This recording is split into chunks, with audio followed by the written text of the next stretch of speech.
Hi, my name is Mark Chandick, and I'd like to spend a few minutes talking to you about the basics of life insurance. The purchase of life insurance may be one of the most important decisions you ever make in your financial life. However, it's a decision that most of us will put off until something happens that hits close to home. That's really not too surprising, since we all have a built-in mechanism that avoids thinking about death. But that kind of procrastination can be devastating to a family or business. Let me explain. There are three basic questions to be asked, and they have to be asked and answered in the right sequence, or all the answers will be wrong. The three questions are: do I need life insurance?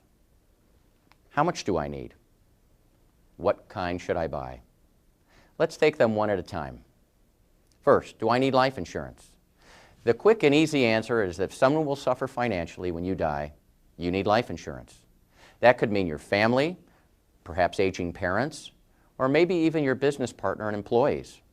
Sometimes we might be inclined to say, well, they'll be okay, and maybe that's true.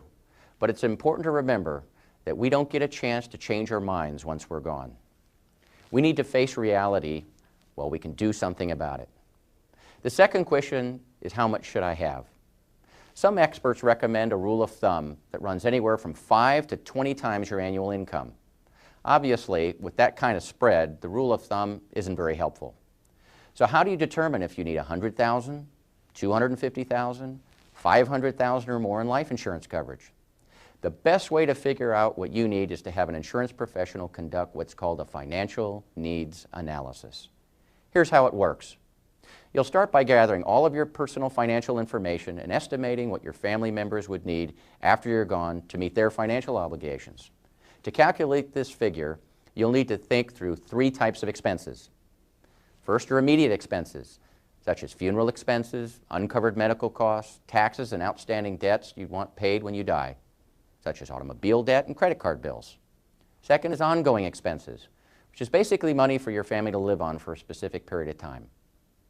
It helps pay for everyday living expenses like food, clothing, transportation, mortgage, or rent payments.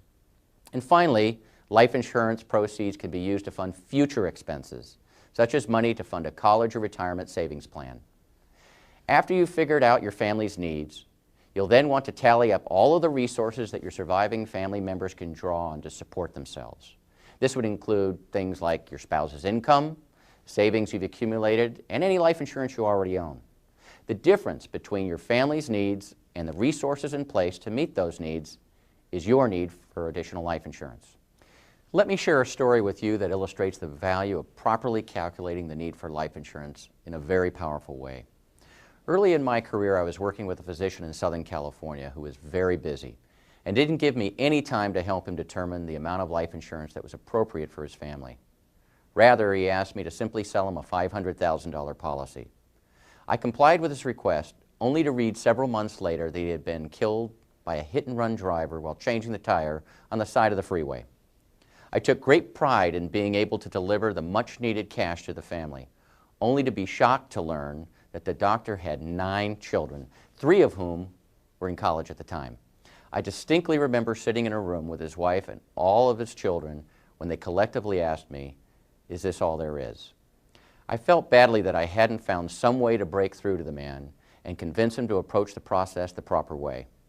I vowed never again to shortcut the process and to always calculate the real need for life insurance. I never have shortcut the process since, and you shouldn't either. There are no do-overs with life insurance. There's nothing more important than buying the right amount of coverage, and you need to get it right the first time. So after you've figured out how much you need, you're now ready to focus on what kind to buy. There are 2 fundamental considerations that go into answering this question. First, how long will you need the insurance? And second, how much money do you have in your budget for this expense? The how long you need it question will help you decide if you want term insurance or permanent insurance. Term insurance lasts for a specified period of time, say 5 years or 10, 20, or maybe even 30 years. If your only need is for funds to pay off a 20-year mortgage at your death, a 20-year term policy would probably be the answer for you.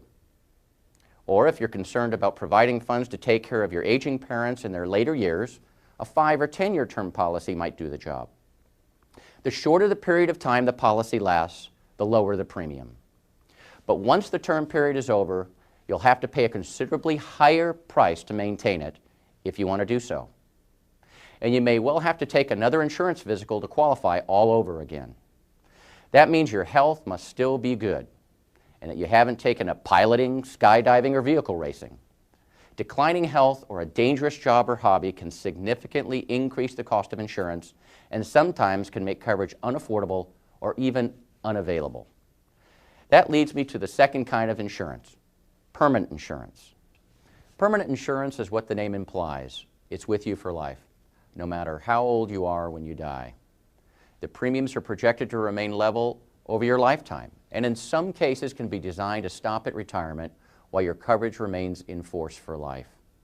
Permanent policies build a cash surrender value that is available if needed in the event of emergencies, opportunities, or college for the kids. Of course, these benefits come with a price. The initial premium for permanent insurance is 3 to 10 times higher than it is for an equivalent amount of term insurance. So if your budget is limited, be sure you buy as much as you need, even if it's all term insurance. But if you have some room in your budget, it usually makes sense to include some permanent insurance in your program. And as time goes on, it will probably make sense to convert some of your term insurance to permanent insurance. You know, one of the biggest mistakes I see my clients make is underestimating how long they'll need life insurance. This was painfully true immediately for many after the dot-com bubble burst in 2000. All of a sudden, you had people who experienced a significant loss in their retirement assets, and they were no longer able to retire on time. Life insurance fills the financial gap that exists between your financial needs and your financial realities. The fact that people had to work additional years necessitated owning life insurance for a longer period of time, and many were caught unprepared. By owning both types of life insurance, term and permanent, you're better prepared for the unexpected things that happen in life. Let's face it, our financial lives never go as smoothly as the financial press would have us believe. So far, we've looked at life insurance from the context of your personal needs. However, life insurance is a tool that is also utilized by almost every small business in America. Businesses, especially smaller, closely held businesses, utilize life insurance to protect their companies in case of the premature death of an active owner. Life insurance is used to purchase a deceased partner's interest and provide an income stream to the surviving family. Life insurance also may be left to the company to provide a financial cushion to the company in the case of a loss of an active owner or key employee. Life insurance is also utilized to provide cash to equalize the inheritance of a family, where only one of the children inherits the company. And finally, to provide cash to pay federal estate tax, so that the company doesn't have to be sold to pay the tax liability.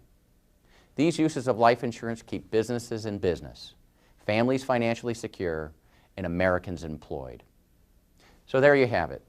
A properly designed life insurance program is as essential to a sound financial plan as a strong foundation is to a home. Do it right, and the future is secure.